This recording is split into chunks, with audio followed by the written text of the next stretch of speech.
మాంసాల. అప్పుడు ఆయన ఒక కొత్త పేరుతో మనం పిలుస్తాం.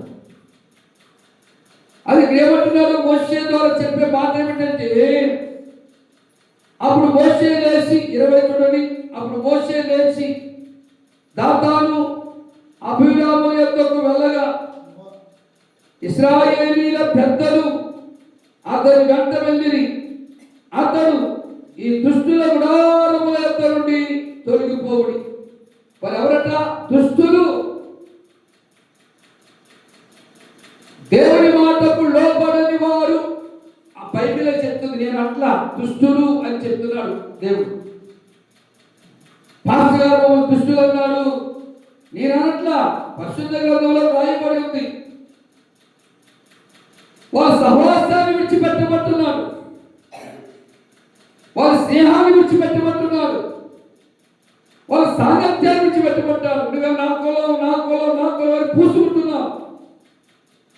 నీ కులానికి భక్తి లేదు, నీ కులానికి నీతి లేదు, నీ కులానికి ఆత్మీయత తెలియదు, నీ కులానికి సత్యం ఏంటో తెలియదు, వాస్తవం ఏంటో తెలియదు. నువ్వు తెలుసుకున్నావు సత్యాన్ని, నీతి ఏంటో తెలుసుకున్నావు, సత్యం ఏంటో తెలుసుకున్నావు, రక్షణ పొందావు, మార్గదర్శి పొందావు, బాప్తిసం తీసుకున్నావు. కానీ వాళ్ళకి తెలియదు. కానీ వాళ్ళతో నీ స్నేహం చేస్తూ ఉన్నావు, వాళ్ళ మాట వింటూ ఉన్నావు. మా సంఘం అన్నట్టు మా పిల్లలు భక్తి ఉందా వాళ్ళకి, నీతి ఉందా వాళ్ళకి, యథార్థ ఉందా వాళ్ళకి చూపించుకోవాలి. వ్యక్తుల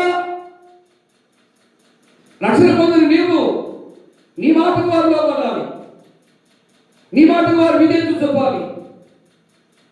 ఎందుకంటే నువ్వు సత్యాన్ని తెలిగావు, నీతి తెలిగావు, వాస్తవాన్ని తెలిగావు.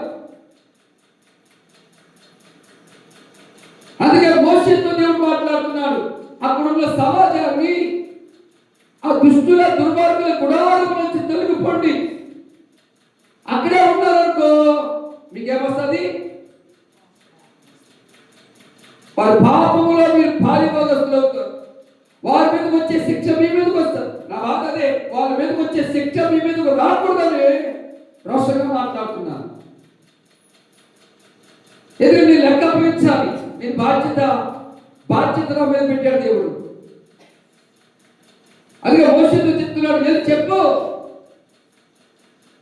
వాళ్ళకి. చెప్పకుండా ఉన్నావా నీ తాటలు తీస్తానంటున్నాడు.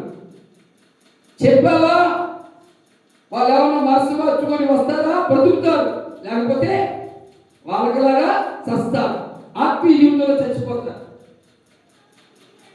ఎందుకంటే ఇక్కడ దేవుని సేవకునికి దేవునికి వ్యతిరేకంగా కొన్ని గుంపులు నిలబడ్డాయి. అది అంటున్నాడు అబీరాము, కోరాహు, దాతాను వీళ్ళు రకరకాలుగా మాట్లాడుతూ ఉన్నారు. అందుకు దేవునికి ఉగ్రత వచ్చింది, దేవునికి కోపం వచ్చింది. అక్కడ ఏమంటున్నాడు? ఆ మాట చదువుతున్నారు 23